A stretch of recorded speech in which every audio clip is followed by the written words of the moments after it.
Hey, everybody, Zeus here. Thanks for stopping by and checking us out on our 12th session of Sounds and Grounds.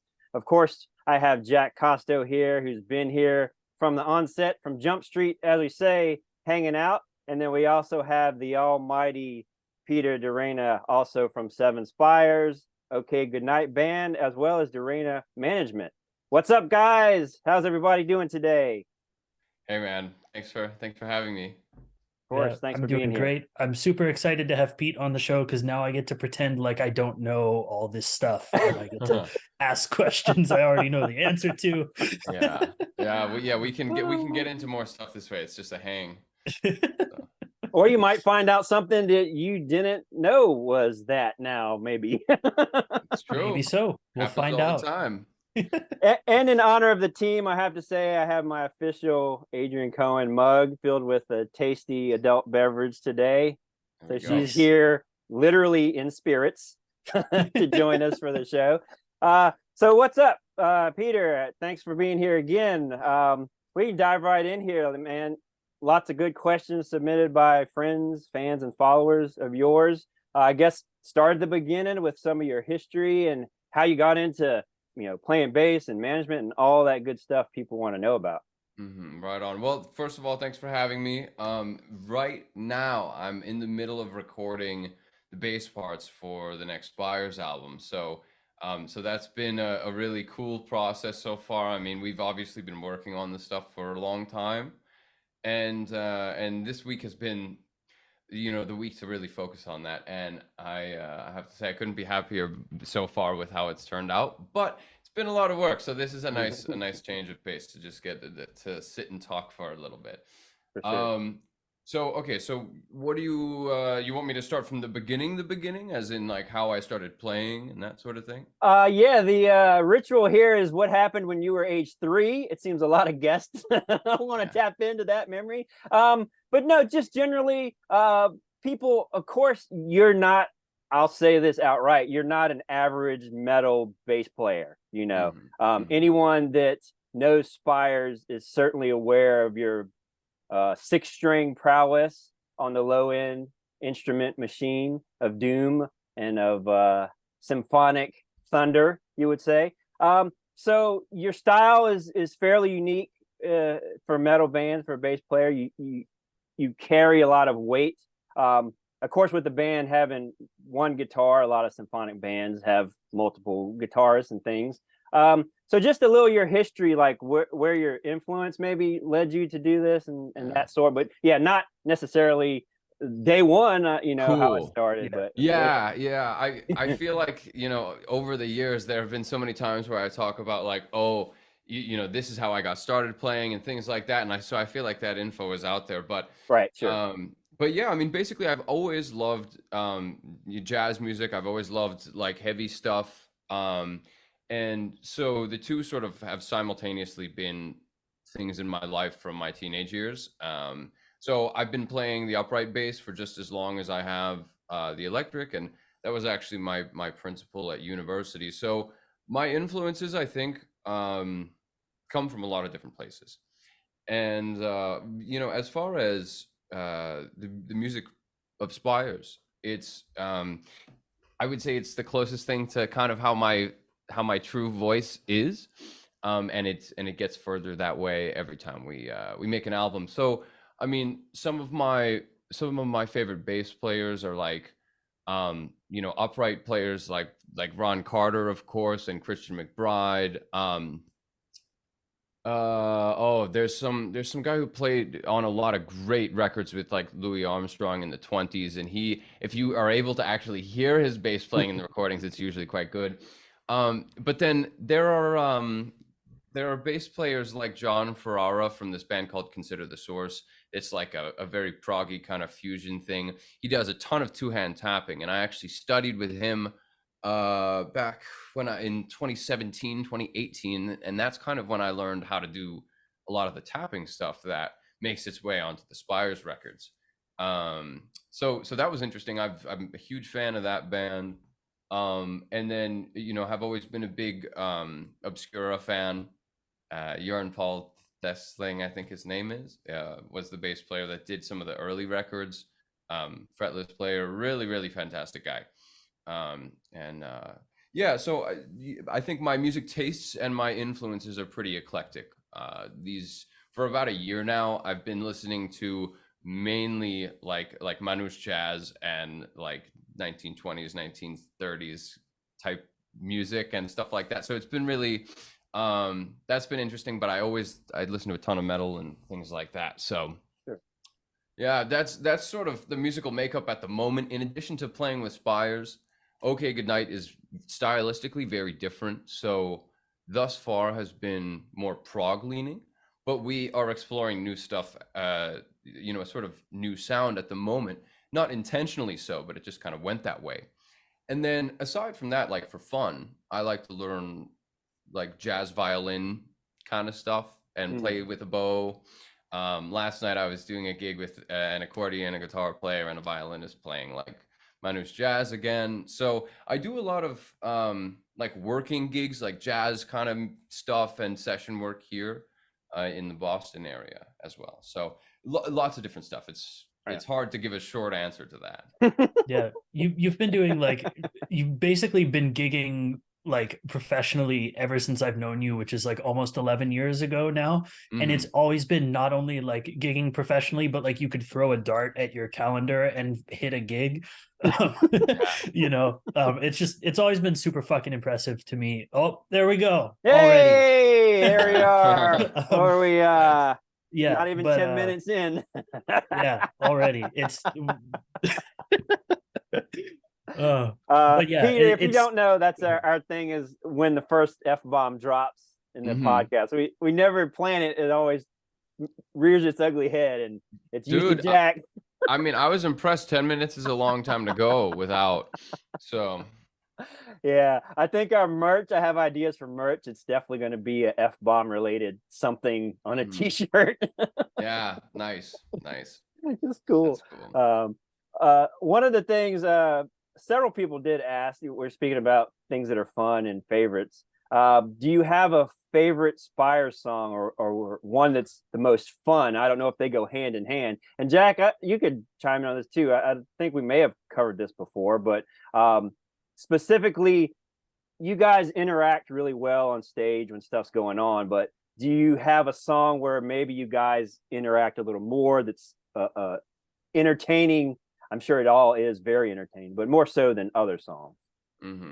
Well, so to talk about the interaction thing, and especially between Jack and I, there's like a little goblin inside of me that wants to, like, when we're on tour or whenever we're all together, really just wants to like do party stuff, like dance and like goof around and things like that. So when we're on stage is like the ultimate time where my energy just goes unchecked. And so usually I'm just like, hey Jack, like all the time, and it's just a fun thing to do. And I'll like try to make eye contact with him.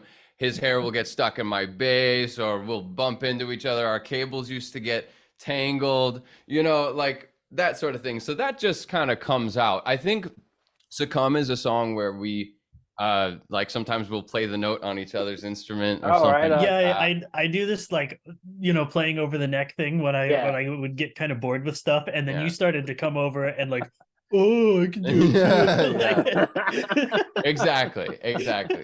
Case in point. So so I mean we have such a fun energy on stage, and I think when I'm on stage I just want to like giggle with Jack when we're like on stage, so that's it. As far as like a favorite song to play live at the moment, I mean I like a bunch for a ton of different reasons, but at the moment with my students especially, like they often ask to play Shadow on an Endless Sea or Oceans of Time, and those are two with kind of like tapping lines in the verses that aren't like super shreddy, but just kind of more of a texture thing, and people really seem to like that. But coincidentally, those are also moments where like I have to get ready to sing, or I am singing, I'm tapping, and I have to make a pedal change and then switch to fingerstyle. So, and that's all in like 2 beats, you know what I mean? or one actually in Oceans of Time. But so stuff like that is really cool, because that's the ultimate like Geddy Lee moment of like, I'm doing 4 things at once, which is what really at the end of the day, the reason why I started, I like performing so much, is kind of that exact thing where you're just like, if you're firing on all cylinders, you just explode your energy and do something cool. So that's interesting. And I would say those are kind of my favorite little moments. But there are songs where we all kind of have synchronized head banging, or there's a part that just really locks nicely on the regular. So it's more of those tiny moments throughout the set, I would say. All right. Now you did bring up a good thing. I'll just throw in. You also sing backup, and some I've seen where you were actually singing more almost lead parts to assist. Have you always sung with the band, or in general, or is that something more recent you've taken on? It's something kind of more recent. I initially started trying to do this before the pandemic in 2019. I was planning to sing on the Omnium Gatherum and Insomnium tour that we were going to do. But that was my first time attempting this. I mean, I had been in like choir and a cappella groups in school and stuff like that, but nothing serious. I mean, I've also been a choir director professionally for a while. So this was my first, and with Spires is kind of my real singing experience. And so I had the whole pandemic to work on it, and then came back to do the tour with Dragon Force, and that was actually, those were like my first real singing kind of moments, and they were for over 1,000 people a lot of the time, so I was shitting myself. But really, you just kind of jump into this again. Like I said, it's about the energy of it, and like you really pushing, because people can tell if you're pushing, and even if you don't quite make it, if they tell you're going for it, they're on your side, and we're sort of sharing this experience. So that's how it's been. But I really love singing. I think I really like my voice, and it's just getting to know the technique as well as I do with the bass. So that's a nice thing. Another cool aspect is the fact that I can kind of forget about the bass playing sometimes. And and it's like, I can do this in my sleep. Let me add vocals and some changes. Right. It's nice that you can forget about the bass playing without forgetting about the bass playing. Right. Without forgetting to play. Yeah. Jack's gonna tap this part. I'm gonna go email a couple people. Right. You take it. Yeah. So that's nice too. I mean, after a certain point of kind of getting myself to a performance level, you can forget, and you can just focus on singing. Like when I do the parts, like Roy's parts in This God Is Dead, which is amazing, and something that I really, really am proud of it when I'm able to pull it off. It's like I'm not even playing the bass. I'm just doing it, and I'm totally in the moment. So that's really cool. It continuing to challenge yourself kind of gives you these out of body experiences where you have to be like complete essence of focus, like in your entire being. So I like those moments. Yeah, it's very zen, where the muscle memory takes over, but like in your mind, that you're not going to mess that up. But it's really cool to see that you want to focus more on the vocal stuff. And obviously, since you've been not doing it as long, it's super important to nail most of your key live recordings and stuff I've seen, the bigger festival and things like that, Mad with Power. You did really well, and all the comments, and of course your fans are like a family community, and everyone's super supportive. But like every single one is like, man, Pete's nailing it. He got Roy's parts. As like fans are a little nervous for you. It's like, oh, that's a really tough thing to do, and then you like nail it, and it's almost like the fact that you're excited because you nailed the parts, and you almost see this wash of like, I nailed it. It's like kind of comes over, and it's like, that's how people know it's legit, and that you're just as vested in the presentations of the songs and the quality as the fans that are listening to it. Is super cool, man. Absolutely. I think you nailed it. One of my favorite parts of the show too is like being able to listen to Pete sing, and like I'm doing really chill stuff most of the time when you're doing this crazy stuff. So I get to just listen, and like I get to watch people watch you, and that's really cool too. Yeah. That is true. That's a fun aspect. Hey Jack, when are you gonna start singing? You're kind of next on the list. Are you just not a singing guy? I'm so I tried to learn extreme vocals like a while ago, and I kind of got it a little bit. Oh yeah. And I think I did one show trying it out like a long time ago. I remember. Yeah. And I like between that show and like just thinking about like what I like to do in myself, I was like, there's nothing about this that I like. Like I hate the way my voice sounds. I hate taking the time to practice this thing when I could be practicing guitar or something else. Right. So it just, I don't think I like it very much enough to do it. And if I had to do it, I'm sure I could learn it. But if I have the choice to, do something else, then I'm going to take it. And that's just a preference thing, and this may change. I might become someone who likes to sing more, and we'll see. You can catch me at a karaoke bar near you in Europe on the next tour. Coming up next tour. Let's go. Everybody, there always, you go. Yeah, look for it. I'd be down for some tour karaoke. Yeah, we kind of do it a little bit, but it's never anything that we would want anyone else to listen to. Right, correct. That is correct. That's more between us. Yeah, that would actually be a cool thing. Would be, I mean, the practicing part I think is hard because like I live in an apartment and and I have to be like all the time. So it's interesting. I actually my downstairs neighbors, when I moved in here, I was like, hey, I'm in a band, like you're gonna hear upright bass, you're gonna hear death metal vocals. So just I hope that's okay. Let me know if you're working, whatever. And they're like, oh cool, what's your band? And I'm like, Seven Spires. And they're like, oh, we know that band. So I had no problem with that. You're like the glass on the ceiling. Like, is that a new song? I think that's a new song. I never heard that before. Right. So that was funny. Like I got lucky there, but I think practicing it is the tricky part because it's not the same as picking up an instrument and putting on your headphones. Totally.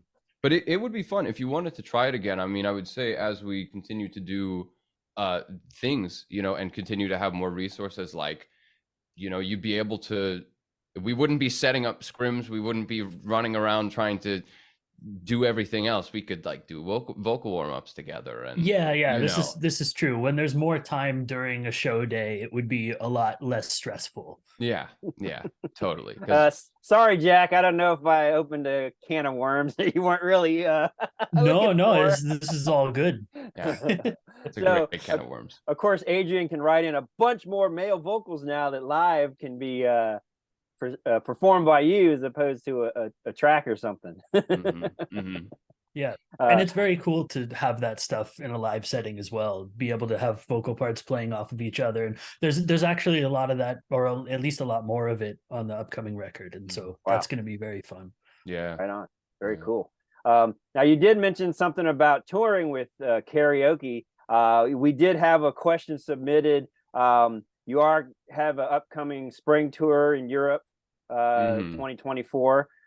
Someone specifically was asking about your VIP packages, and it just occurred to me that maybe a karaoke where time allowed for a VIP pack. I mean, I would pay for that. That would be really awesome, But can you talk a little bit about what's included? I know people can go on Patreon and see, but just the quick tidbits of what people can expect on a VIP package from Seven Spires. Yeah, well, I mean, it sort of changes every time because every time it's a different tour with different like logistics, but also there are sort of different ideas that we want to employ and stuff like that. So so this time really what it's a great opportunity for is just time with the people who want to talk with us, take photos. We always print out these signing cards and stuff like that. So it's our first time in a lot of these places, so we want to see who's out there, and you know, make sure that those people that have been waiting for us for a long time have the time to talk with us and that sort of thing. So that's what it is right now. I think what we would like to do in the future is maybe do some like acoustic songs, or you know, kind of set up something a little more structured. But you can't do that if you don't have access to the green room, or if the headliner is sound checking, right? Right. So you know, so there's a few different things, but basically what it's looking like on this one is that we'll probably be like we'll probably find like a little cafe or a restaurant or something like that, and we'll kind of just hang out there and do things that way. So it should be fun. It should be fun. These things are usually really great. When we did the meet and greets on the Elevati tour, you know, we had a ton of people come out. It was like a party, and you know, and people get early access to the merch stuff, so you don't have to wait in line. But yeah, each one is pretty different. Cool. Very cool. Yeah. Now, do you think of things differently for European audiences? I know you know it goes along with everything being different, but are there specific things in Europe as a VIP that work better or not so much here in the States, or is it kind of just always different? I think in Europe I'm not sure exactly how to say it, but they're really into the experience. I've noticed this in a way that sort of has a different character than in North America. Of course, in North America, people are really into the experience as well. But I think in Europe, they really appreciate that extra time to be able to have a conversation, and it's less about like merch and things like that, and sort of more about the moment and the experience and everything. Has been my observation, and I think that's really nice. And you know, and basically the last meet and greet that we did in Europe when we were on tour with Twilight Force, that was a really great time to just meet some of these new faces that we have been seeing on social media or wherever else. So that's the main thing for me, is it's a lot of new people. For sure. Yeah. That's a good segue here for what you also do, as much as Spires, if not more, excuse me, is managing. DeReyna management company is something that I didn't know until, you know, really talking to the band and getting more of the business side. How do you manage to do management and be in the band and sing and all that as one person? And also a little bit of your experience, like how did you get into managing? Because you aren't just, I know you see this a lot with smaller independent bands, someone in the band's a manager, but you actually have a company and manage multiple bands simultaneously across the world, like not just here in the States. So how'd you kind of get into that, and what's some of the, I guess, advantages and disadvantages of managing your own band while you're out on the road? Yeah, absolutely. This is a great question. And so the way that I got started doing this stuff was, you know, during the pandemic, and everything, I had just graduated university and was hoping to be on the road a bunch, and just to advance as a musician. So, you know, so that changed obviously, and I spent most of 2020 like practicing, and then we recorded God's Debauchery, like, so it was like maximum just musical skill building and all of this stuff. So that was great. And then we recorded the album, and I'm like, what am I gonna do now? You know, because I wasn't just practicing the God's Debauchery stuff. I was like doing everything I could possibly think of, you know, like transcribing solos and stuff. I had just gotten burnt out on that. So I was like, okay, let me think about my career for a sec. What do I do? What can I do?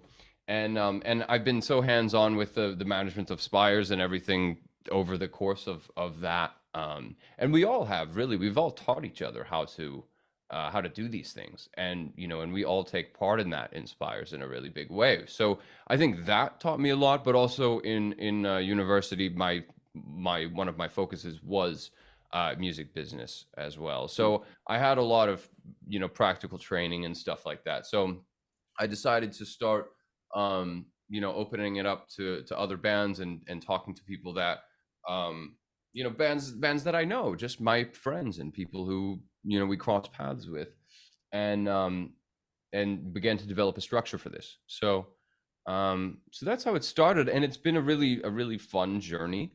And at this point, it's actually not too bad to do all of these things at once. It's you know, whether we're talking Inspires in particular or my career as a whole, balancing the musician to the manager aspects, it's just about compartmentalizing. So when I'm not on the road, it's like wake up, get through the emails for the day, and then it's on to musical tasks. And then once you're done with like a, you know, a 3 hour long block of musical work or 5 hour long block of musical work, you go back to management for an hour, and that kind of thing. So it's, you know, that's the way you do it. You need a little bit of discipline, but it's just kind of planning. You have to know what you're doing tomorrow, and that kind of thing. Right. So as far as Spires goes, you know, how this works, again, you have to compartmentalize. So, you know, there's bass player Pete and there's manager Pete, and they're very different things. And I think what's nice is we've all been working together for so long that we really know each other super well and can read each other. And I know if I'm responding as manager Pete or bass player Pete, and so does everybody else. Yeah. So it's that's really amazing. And I don't think I could do this with a lot of other people. This is a unique, really special kind of dynamic that we have. Yeah, I was going to ask, of course, is it hard to be diplomatic when things come across? But right off the bat, you're like, well, there's different versions that you get. Is it, I'm sure it's tough. Are there situations where it's like, I really think this should be like this way for Spires, but then maybe as management, you sort of have to put Spires on a back burner for things. Probably not as much. It seems you all really tour with bands that are very accommodating and almost family. But I'm sure there's situations where it's like you instantly have to decide I'm the manager or I'm a band member in a situation, you know? Yeah, it can be convenient, you know, to do that sometimes. But yeah, I mean, there's no heightened need for diplomacy. There's always a need for diplomacy when you're working in a small unit for a long period of time, you know. So there's no difference in that. And I think oh, what was I gonna say? I mean, like we all kind of just talk about everything and get to the answers, you know. That's I think that's kind of the big thing in bands in general is, you know, the people should be different. It's not the differences that create like issues, it's the communication, because the differences between everybody are what make every, you know, the whole unit a lot stronger. So you just have to be able to communicate, and so I think that's something we all do really well, and it's served us super well. So. Yeah, certainly. It seems like also everyone inspires, just from my vantage point, like the egos are all checked, and it's all more of like, to quote Jack, the sum of the parts are greater than the whole. So very rarely have I known bands on, you know, intimate level where everyone got that. So yeah, the fact that you can see that and say, I'm really in an excellent situation, to, you don't have to worry about a lot of negativity that other bands are constantly battling, you know, for sure. Yeah. Since you do have tours and things coming up, the big elephant in the room we can address here via one of the questions submitted on your Instagram. Everyone who knows Spires knows there's a drum situation going on. How is that looking? One follower specifically was like asking what you were looking for in a drummer. Obviously, if you had found someone, you're welcome to discuss anything you're comfortable or able to, based on contractual obligations. But yeah, I think the family and community with Seven Spires, everyone was like they couldn't believe what was happening. Me being an old guy and knowing things from, you know, the 80s and 90s and seeing how things work, unfortunately, sort of almost predicted something similar, you know, which I'm sure was in the back of everyone's mind. But how's that going? And what's your criteria really for replacing, you know, like an original appendage of the Spires body, so to speak? Well, yeah, I mean, it's not so much of a situation as it is just, you know, the way things go. Right. And so we've known about Dovis joining Testament for a long time, and you know, have always been super happy about that. The simple fact is just that we wouldn't be able to tour if he's already on tour, right? And so Sure. so you know, that's a no-brainer, and we're really happy about him getting this. And we, you know, I think we tried to kind of like Dovis especially tried to make sure that he could still prioritize Spires as much as he could, but Sure. it gets to a certain point. So and that's you know, I think that's kind of the way things should go, because he's a great player and he should be playing with them. That's the dream gig, you know. So as far as where the process is now, we have a few people that we really have enjoyed watching their auditions, enjoyed speaking with them and getting to know them and stuff like that. And so we're not going to say, okay, yeah, great, you're our new drummer. We're going to start to work with some of these people on the road.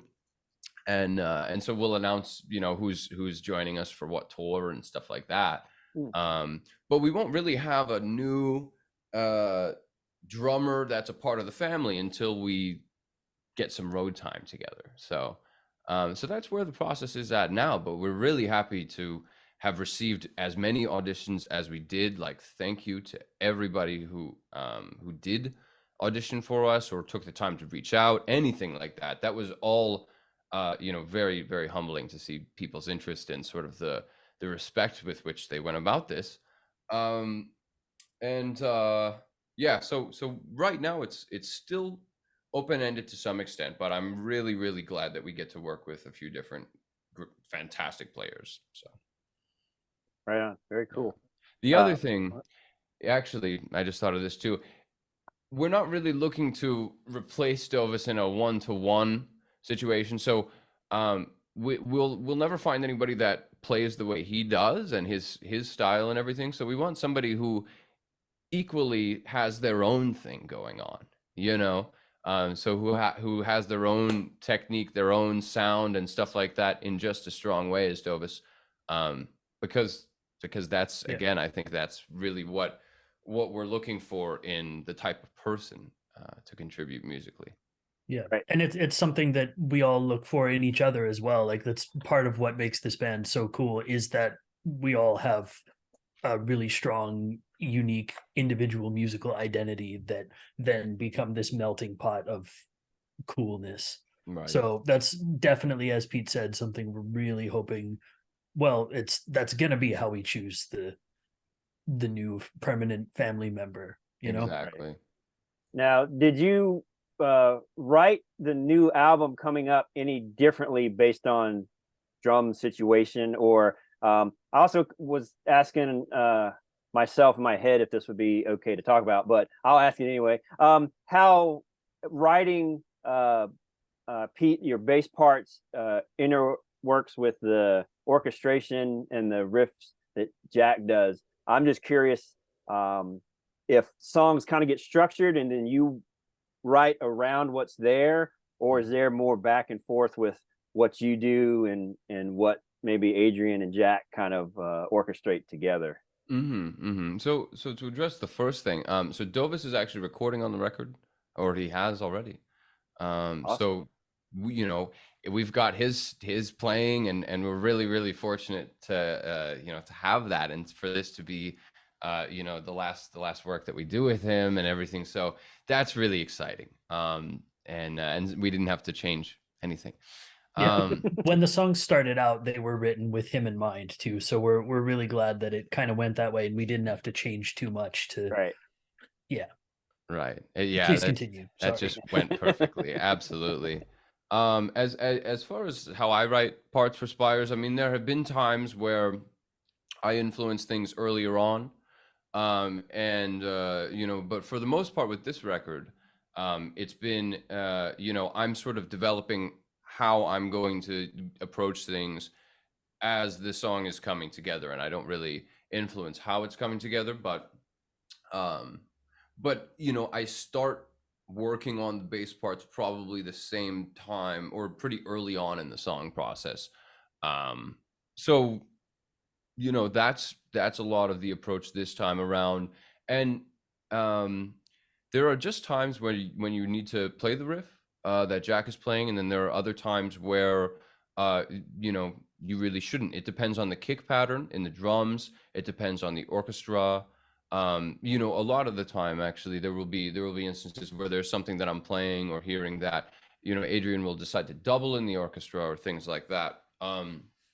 And uh so it's a little bit of everything. You really need to listen to one of the three things. So is it guitar, is it orchestra, or is it the drums? And I will usually highlight one of those things. And that's the simple formula for it. Right on. Now someone One thing did ask. I Oh, go will ahead. say about this time around also is that at least working with Adrian on the songs when we have time, it like we're so used to what I mean, not used to, but we're expecting the space and the kind of thing that Pete's creative voice will be. So it's almost become like a blind faith thing for us that we know where to leave the kind of space that'll occupy. And then there's that like 30% that we're not expecting that really is like whoa and takes things up to another level, and then we will often adjust around that. And I think that's what Adrian's working on right now actually, is doing that to some final bass stuff or to even bass demos. And so there is a lot of back and forth, but it's almost at the point where it's a little bit like expected and unspoken at this point in a pretty cool way. Yeah, yeah. Again, we connect really well. So I think that's a great thing. The unity in our sort of perspective about this music is a really key thing.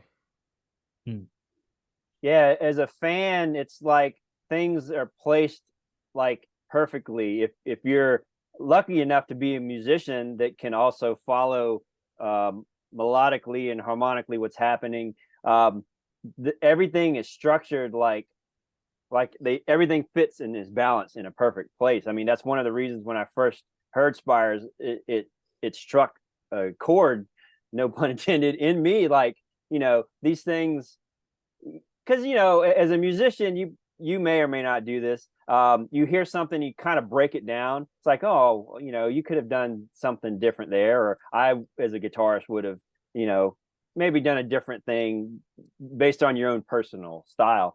But it's rare for me to hear something that's like, what would you change there? It's like nothing, maybe just more. make the song longer or something. But that being said, one of the questions was for you, Pete. Are there things you're constantly evolving and playing, different types of music and different styles?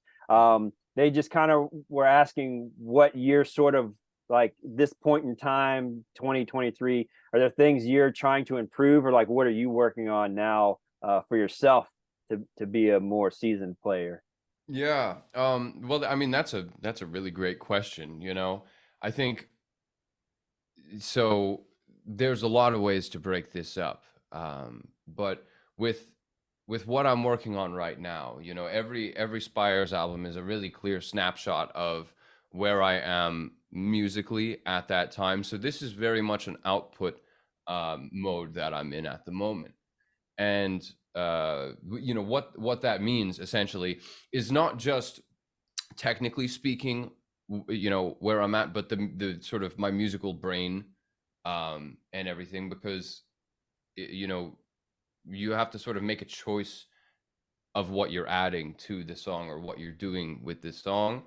And so that's been what I've been working to improve right now, is to communicate musically speaking as effectively as I can and as clearly as I can. And I would say that I haven't ever been happier with a recording process, with the way it's been going, than this one. You know, I listen back and I think everything is exactly the way I wanted it to you know, sound in my head, playing wise and songwriting wise and that sort of thing. So so that's really interesting. I've been reflecting on that and really super high output on executing that.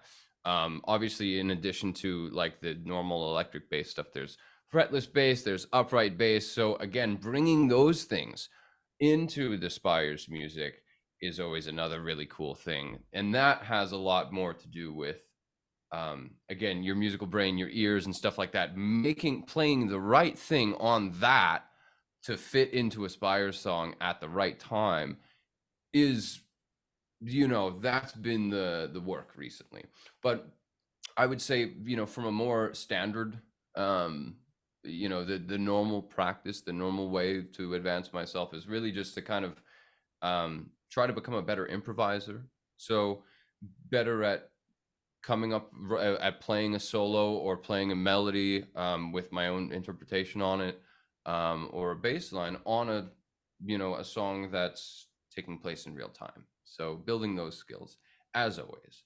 So it's not like, oh, you know, today I'm going to work on samba and I'm going to do jazz and then it's going to be metal. It's more like, you know, things have kind of settled into, you know, I know what I'm doing and I know the directions that I'm going in a lot more of a focused way, but the things that you're working on are the things you've always been working on, you know?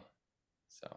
Right, for Yeah, sure. It's almost like upping your creative output as a skill and not just in a certain direction. That sounds like really cool. Well, and there's like, you know, when you start playing the instrument, you're trying to learn how to make a good sound. And then there's all this time in the middle where you're trying to figure out other stuff. And then at the very end, you know, towards mastery is you're just trying to make a good sound, you know? That's awesome. And so it feels more like that, you know, and that kind of thing. And that's in a lot of areas. So one thing I would really like to do is to start to lean into my own music a lot more, and things like that. Like even just to have a quartet of like an accordion player, guitar player, violinist, and myself, where we're, you know, I'm able to come up with arrangements for things and you know, just I really want to get started with that, but there just hasn't been any time, Right, you know. Yeah, wow. Speaking of having time for things, if people don't know that follow you or follow the band, you recently started a Twitch channel. Yeah. Which one of the ways that I found Spires was through Adrian and Twitch. That probably gives you an outlet for a lot of the things you just discussed being able to do. How's that going? And do you think you're gonna be addressing that restreaming sometime soon? Particularly, someone wants to hear the three-finger Lightbringer. Oh yeah. Your quest. Yes. So what's your deal with Twitch? Are you kind of on hiatus right now? Obviously with the album, you know. Yeah, so I mean the thing is, so I love Twitch. I started in June. It's been super fun streaming. Like that's been an amazing, wonderful thing. And is a great way to practice for tours and to practice in general, as you said. So yeah, but basically, you know, I had to go out on the road. And then I've been doing a lot of travel this year, and then it's like boom, right into the album. So it's been hard. Like if I could stream my tracking sessions, that would still be bad. Like wouldn't be able to do that. I wouldn't want to. I quite frankly wouldn't want to share the music to that extent with them yet. But you know, I think in general, like when I'm doing other session work for people, you know, random clients, I think that might be kind of cool. So it's something I'm looking into, but I do plan on being back on Twitch when it gets when we shift more to a tour prep mode and less to a tour planning, album recording, music video planning, you know, like all of this stuff at the moment. But yes, I will be back on Twitch very soon. Cool. Yeah. Anyone that hadn't watched some of your sessions there were amazing. Just the fact that you were playing Spires bass lines at a faster tempo. it's like you just want to torture yourself, but somehow manage to make it through like unscathed. I can Dude. see the veins on the hands just cramping and just like pulsating in pain. I That was one of remember. my favorite things I've ever seen on Twitch is playing Spire songs at like 200% speed. Yeah, Right. yeah. Like, Oh I'm my not going to God. tap this at 180. Let's tap it at 375, 400. I want Right. to do a stream like that with you where we're both playing. Like that would be Dude, so fun. we have to. I would Yeah. be so down to do that with this. So, okay, so this is why I love Twitch. Is like, I, again, there's like a little goblin demon inside of me. And I suggested this. Like, this wasn't anybody else's idea. I'm like, hey guys, what do you think if I play this like twice as fast? Like, it was just like, I'm like setting myself up for this stupid shit. And so we did it. And it was super fun. And you know what I noticed actually? There's a huge musical benefit to playing something faster or slower. And so, this was like a couple days before having to do Mad with Power or having to actually perform this material. So I was like, this could kind of help it be easier to play at normal speed. So so I did it, and man, we went on for like an hour of playing shit at like higher speeds, and that was exhausting. Like, after that I just like laid on my bed. It was yeah, good times, and I'm looking forward to doing that again. I also want to play things at like 1/4 speed, so it's like going down like that, because again, it'll make you play. Like, if you can play in time with that, you're doing something correctly. I would love to hear you do both like double speed and half speed while also singing. Yeah, But singing, definitely. like that would be so good. That And would singing be pitch, be in the same key vocally, but also be playing 1/4 speed. That would be Yeah. pretty impressive. Yeah, There you that go. Put it on the amazing. chart next next Yeah. Twitch stream. yeah I'm into it. That's gonna be horrible. Yeah. Now, speaking of playing different things, people should know already you play Ibanez basses, but on the electric side, do you have favorite instruments? Someone asked what your favorite guitar was. I'm going to assume they meant bass, but do you play guitar also? And obviously, you have the BTBs, probably your favorite. That's what you're most known for with Spires. But do you have some, obviously you've got a collection of different things. Like, what are some of your favorites overall, and what do you look for in a bass to cover the wide range of styles that you do? Yeah, absolutely. Zeus is doing market research. Yeah.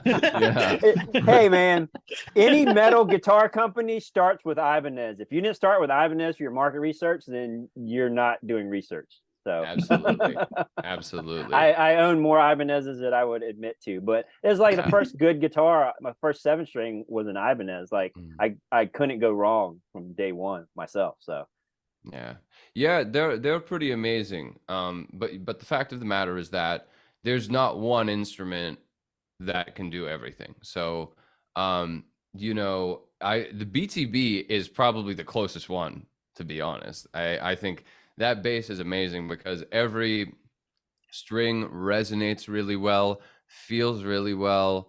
Just the specs of the fingerboard are really fantastic. Everything on that bass is just great.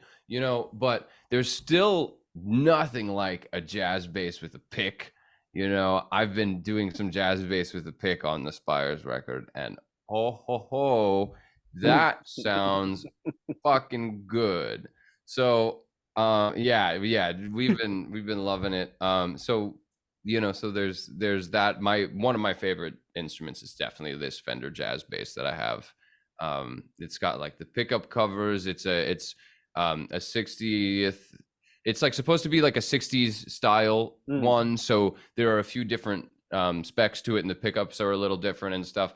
And it's a bad motherfucker. Like that bass is awesome. So nothing like a jazz bass. The BTB is a really great instrument for Spires, and I think in general it just sits in the mix really well. The mid-range of that instrument is really fantastic. And then, I mean, other than that, every now and then there's like, you know, just a need for a fretless bass sound. So I really love fretless bass as well. I have this 6-string fretless Kiesel. And it's kind of weird, you know. I'm a fan of that bass. I like that one, you know. Right.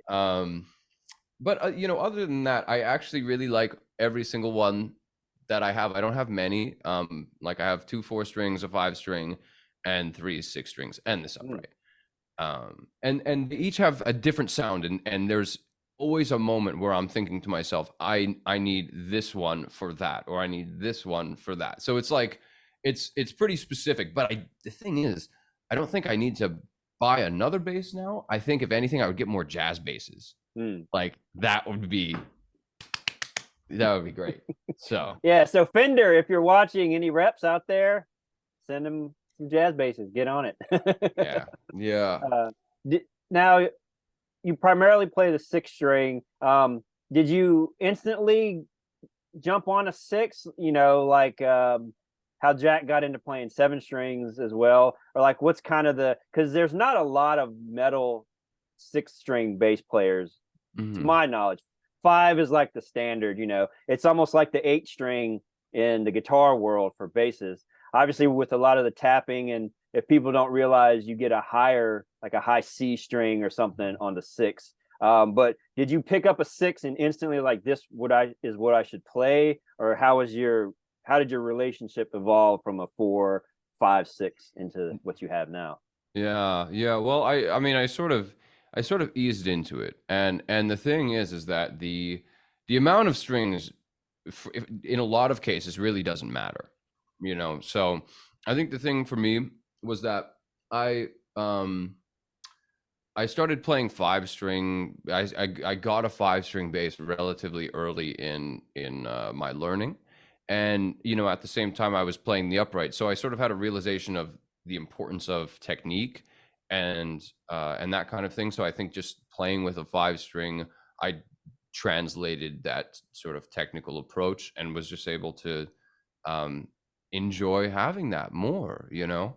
And then at one point, like when I was studying with John Ferrara, you know, we were talking about different places that you can play on the neck, and especially for tapping stuff, especially for chords and things like that. You know, you can play the same thing in multiple different places on the neck.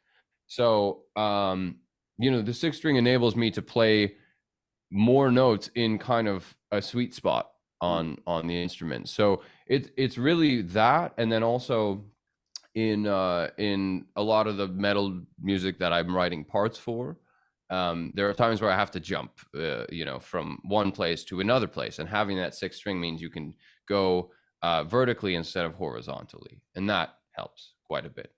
Of course it depends, but yeah. So basically, after maybe 5 years of playing or 6 years of playing, I was like, okay, it's maybe more than that, more like 7. But yeah, I just started to do that. You know, I bought a 6-string and started to work that into my voice as a musician, and it stayed. I really like playing chords. I like playing like solo bass type things. So like playing a song entirely on the bass and stuff like that. So you know, and then also like you know, when I teach at Berkeley, some of the summer programs and stuff like that, we'll do a faculty concert, and you know, it's like me and Mike Pope and you know, and these great players who are all playing 6-strings, and so one of us is taking the chords, one of us takes the melody, somebody's playing the bass line. So it, you know, it really comes up in a lot of different settings, and I would miss that string if I didn't have it. So it's just a love affair of having more is more. Yeah. You know, but also like I love to play a 4-string and just be like dung dung dung dung Right. dung dung dung dung, you know. So yeah. Like a jazz neck that's only 1.5 inches, I'm sure is such a relief, instead of like having a, you know, piece of plywood that you're trying to fret. Yeah. Yeah. Absolutely. It's really interesting. I get a lot of guitar players who anytime they see me playing a 7-string, they're like, oh, I could never play a 7-string. Like I'm just more comfortable with 6.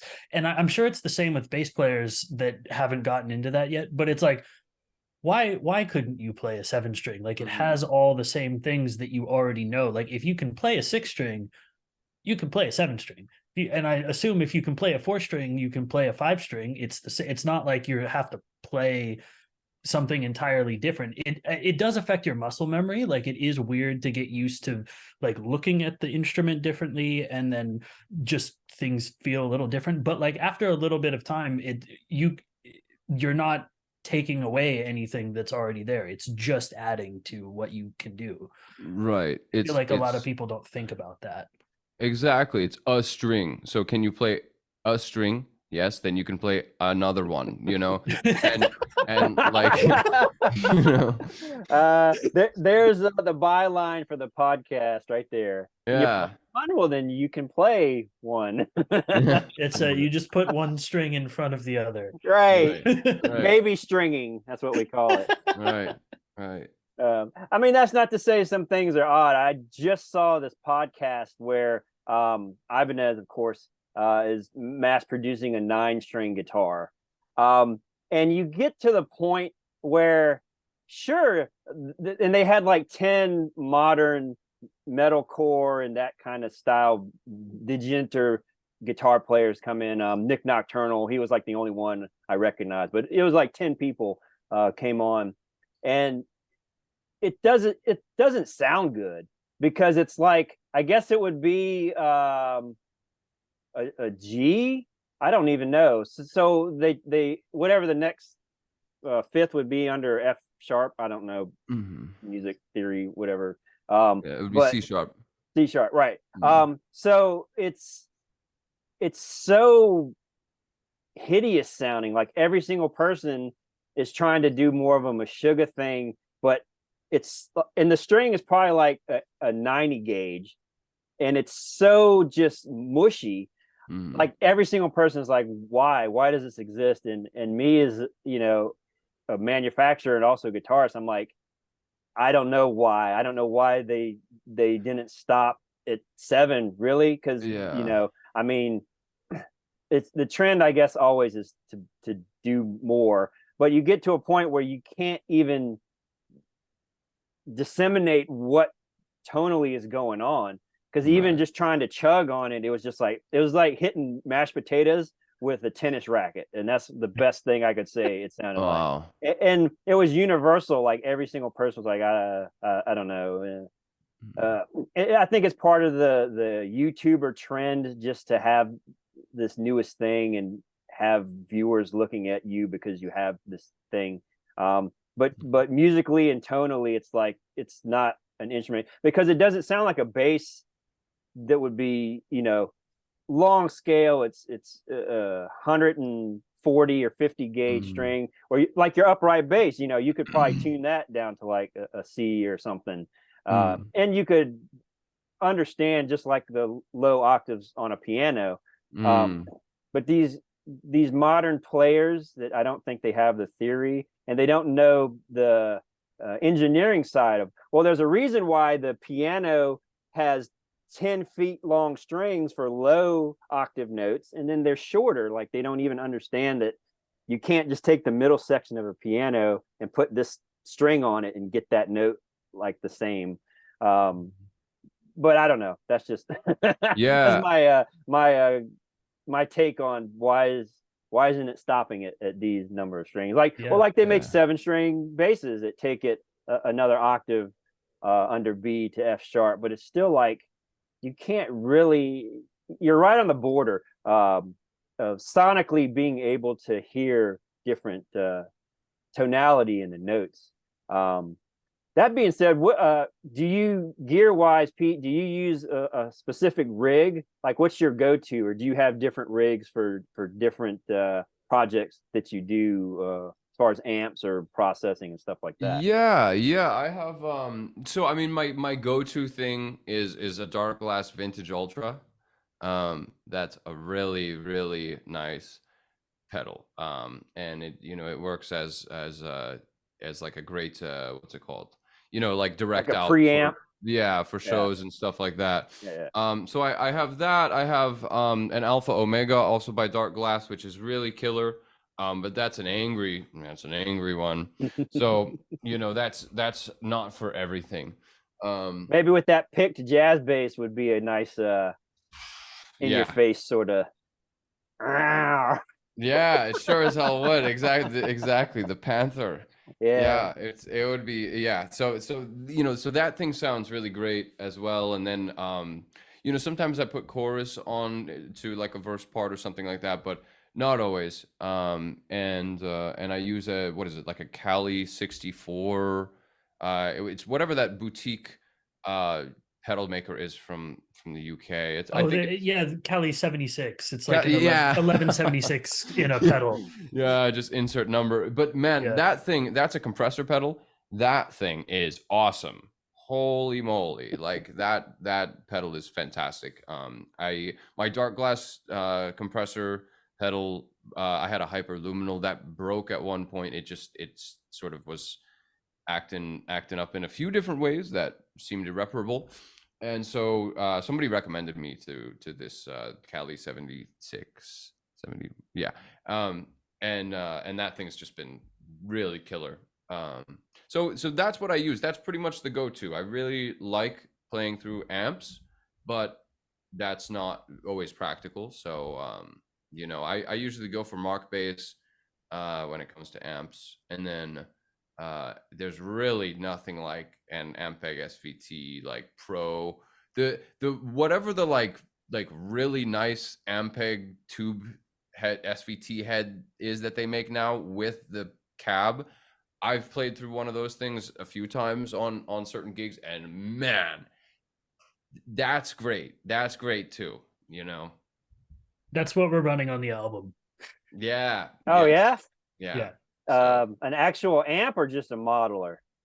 Who knows, man? There's just no way. No, it's a really detailed software version of that from Ampeg. Like they actually made it. And like down to the point where you can bias the tubes differently and stuff like that. Like it's component level modeling. Wow. So that's so awesome. Yeah. I mean, at this point, the modelers are so close, and for what you sacrifice is, let's see, a separate roadie, someone's painkiller medicine when they throw their back out for moving a 900-pound cabinet around. Like, I think we'll just use this plug-in. Yeah, the people in the front row, you sacrifice their hearing.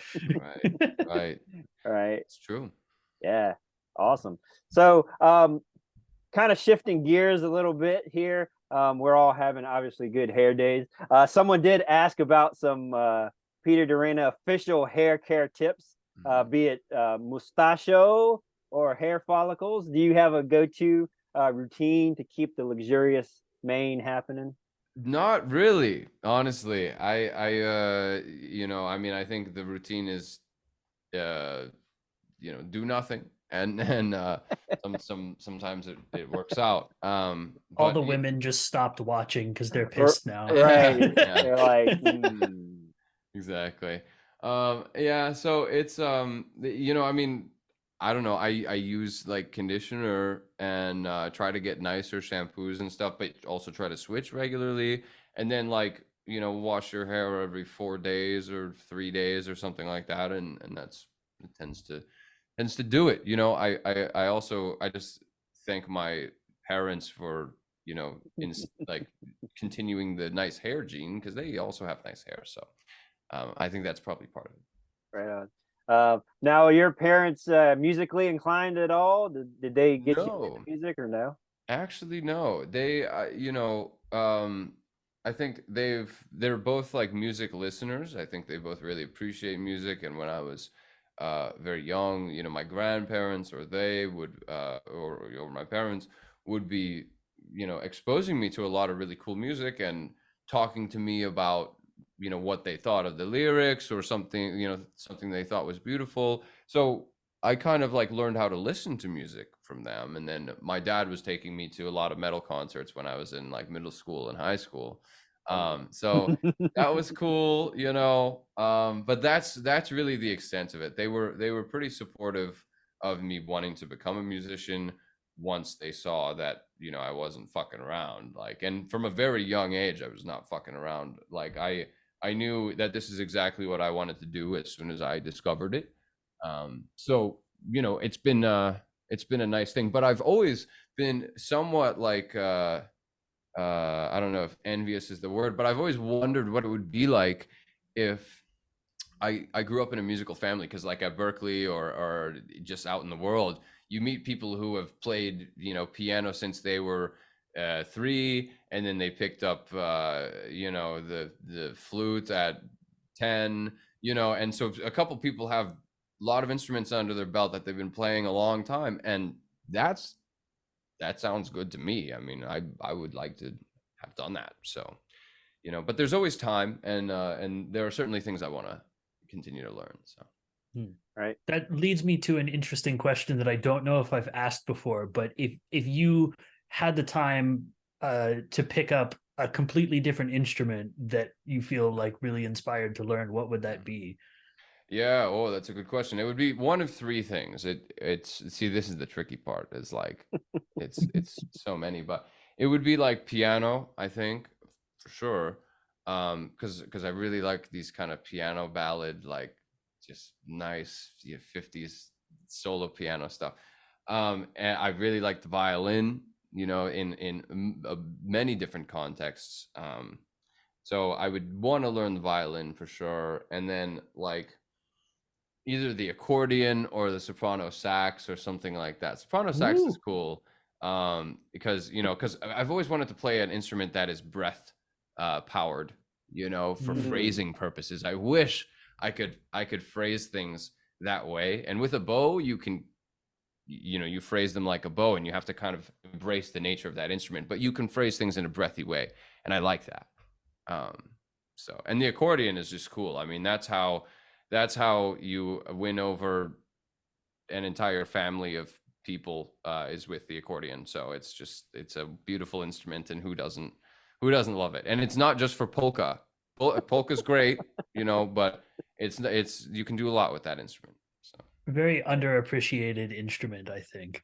yeah, there's I do a lot of gigs with this Italian accordion player who is here in Boston. His name is Giorgio Albanese, and he is, you know, we do like duo gigs, and so this guy's like an octopus. You know, that instrument is an octopus in a musical setting. So he's playing the melody, playing the chords, taking a solo, like just all this stuff. And man, there's nothing like a good accordion player.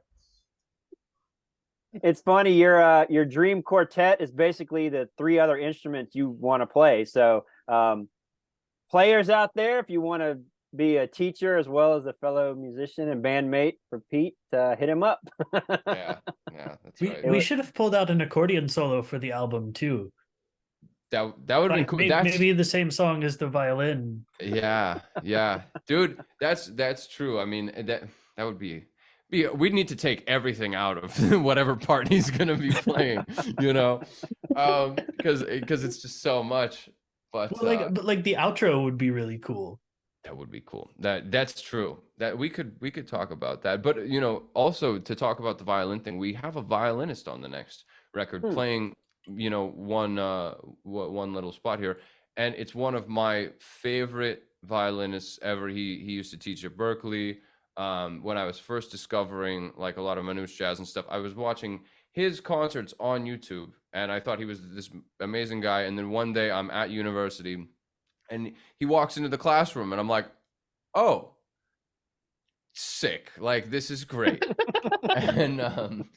and he's just such a great player. And it was really special to sort of have him contribute this, you know, pretty cool, dark type of thing to the album. So. Yeah, I mean, I think the structure of everything Spires musically, like, I don't know if you used in, I want to say it's in Cabaret at the end. It's like a harpsichord patch or something is like an outro. Not typically heard in a metal or symphonic environment. So like in my head, it's like, well, you could have an accordion. Like you all have structured your music where you could probably put any instrument in there and weave it into a sonic tapestry, so to speak, to fit. And I don't think anybody would complain. I think it would be like, wow, of course they fit an accordion and super upright tenor sax into their song. We have had accordions in arrangements before, and the only difference would be that they're MIDI accordions, Right, that right, Adrian okay. played in. So, Wow. but it would be very special to have like a real like killer player. It would be a totally different world. Absolutely. That is always a whole different thing, and almost serves a different purpose in the Spires music. Like when we get to have a real player do upright bass or violin, or we've had other violinists in the past. It always stands out a lot more, and you want to give it the life that it or you want to let its life kind of shine through a little more. But it would be cool, it would be cool. And this is just a completely random thought, but how cool would it be if we did like a collab thing with Igor or something like that? Because you know how sometimes Igor has those like accordion bits and but like kind of with that like EDM type breakdowny vibe. Yeah, you know what I like. Okay, so album 5 we'll talk, because we're we'll already talk brainstorming. Right, we'll talk to Igor. Like it would just be so, I think like some aspects of Adrian's like sound design and musical stuff like would work super well with that. Yeah, she and I have already been kind of throwing out ideas for like the next stuff, and that's a possible direction we've already talked about. And that's all I'll say about that. I want to co-write with Igor. That would be sick. That would be dope. I'm holding out for some bagpipe accents on some Spires there, Jack. Oh yeah, I know a guy now, or a girl. That would be really cool too. That would be awesome. Actually, I mean, all of the more Celtic instruments, of course, you can synthesize, but like you said, you can't beat having that actual authentic instrument there.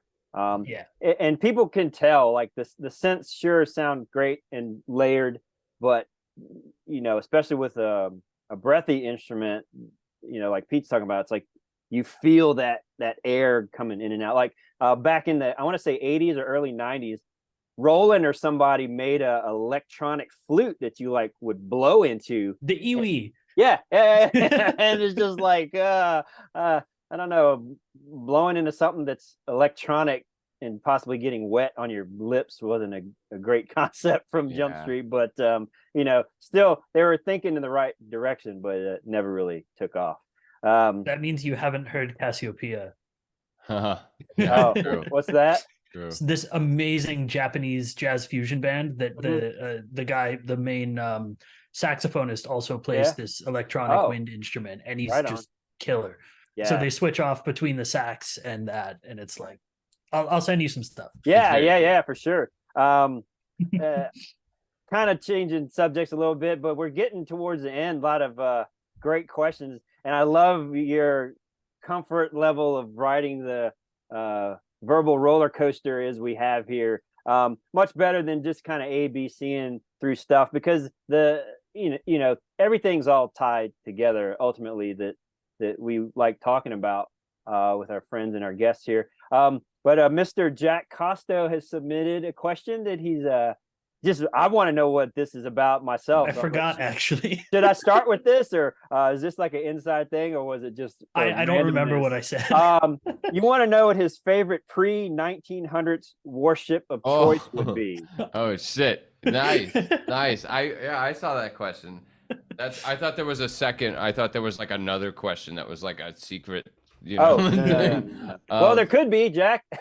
No, that's.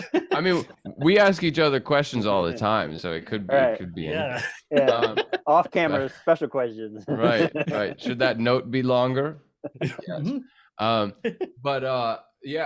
So whatever the HMS Surprise was, so just it's like I forget exactly what kind. But it only had one row of cannons.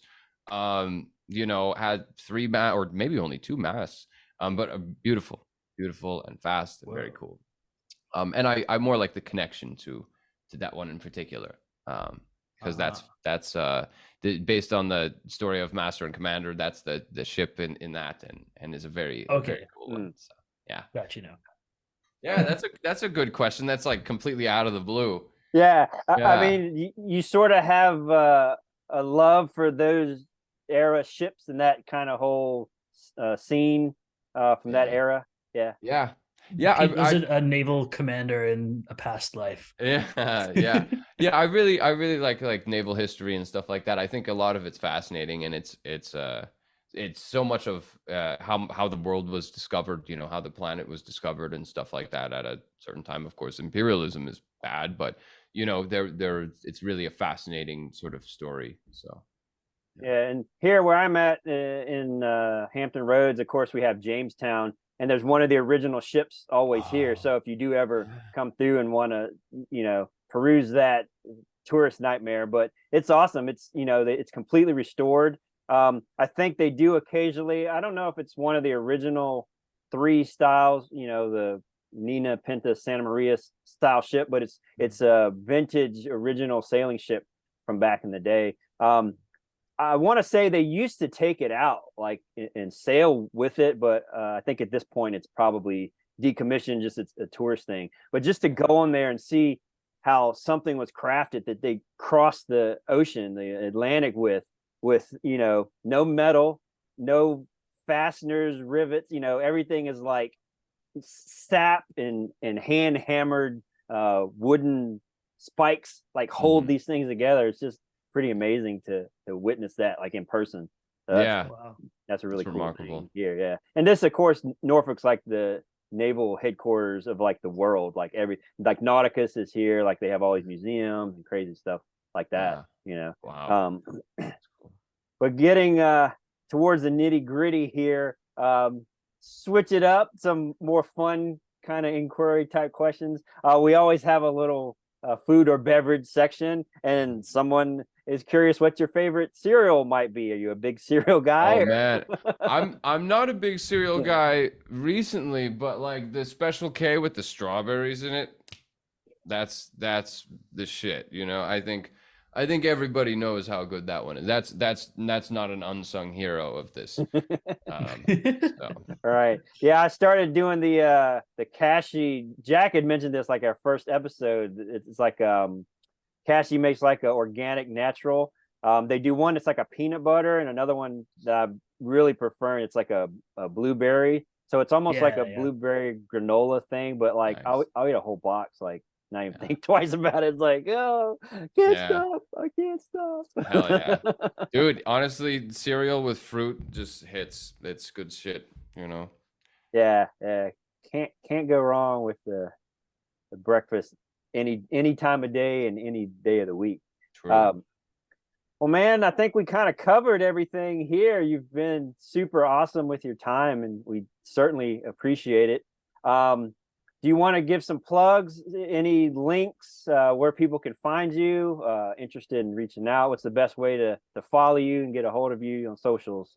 Well, yeah, I mean, just search my name on socials. So Peter DeReyna, that should find me wherever you are. I don't use Twitter at all, to be honest. Or X. Nobody does anymore, apparently. Yeah. Lots of people are jumping the Musk ship right now for obvious reasons, but that's another podcast we'll do next time. There you go. Yeah. What is wrong with this guy? Right. But yeah, I mean, you know, and then Spires announced this, you know, that we're touring in Europe. So obviously you can get tickets, you know, and see where we're touring and when on the Spires website or through our link tree, any of our socials. So keep an eye out for that, and then keep an eye out for a lot of other news too. So, you know, there might be some more live stuff. And of course, if we're talking about us being so close to, you know, the recording process and everything here, we don't know when, but there might be some news about that in the next 2 years. So we'll see. Okay. We'll see. So just keep an eye out, and thanks for having me. This has been nice to hang with you both. And hope to see you again soon.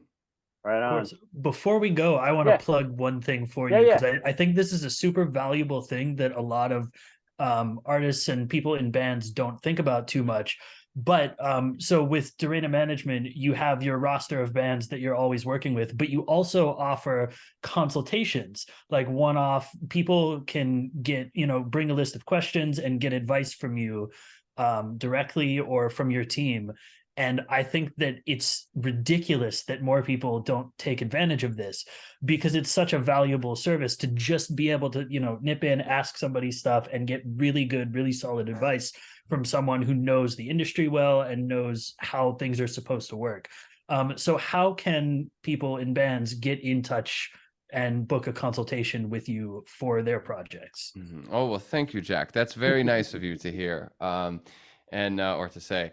And yeah, so if you Google my name or DeReyna Management, you can find our website, and that's the best place to reach out, is just on the contact form on our website, or shoot me a message on Instagram, Facebook, shoot me an email. Any channel will lead to me. So definitely that's something that I offer, and is a really fun sort of service to provide. It's like teaching a private lesson on an instrument, except it's with the music industry. So yeah. Right on. Excellent. Yeah. Great question. Thanks for bringing that up. I mean, of course, we're going to put all the links and everything down in the bottom so people can find you here as well. But awesome experience. Love talking to you, Peter. Just the knowledge you have and your willingness to communicate it. Very respectable, very thankful for your time. And Jack, thank you for being here as well. The fact that I've got both of you here in the middle of writing an album timeline is pretty amazing. So thank you both so much for being here again. Of course, everyone watching, perhaps listening. I know I listen to YouTube when I can now, if I'm not visually able to. Thank you for checking us out. We hope you enjoy the conversations and definitely learn and are educated more. But can't recommend enough hitting Peter up and looking into his management. And it's a small world because one of our other friends' band is doing a small East Coast tour with one of Peter's management bands. So everybody can help everybody in this industry, and Peter's definitely one that can do it and is knowledgeable 100% for everybody. So thanks again. I've been Zeus. This has been Sounds and Grounds. Be good. Everyone have a nice Thanksgiving holiday if you celebrate that coming up soon. And we will see you again next time. Stay metal, everybody.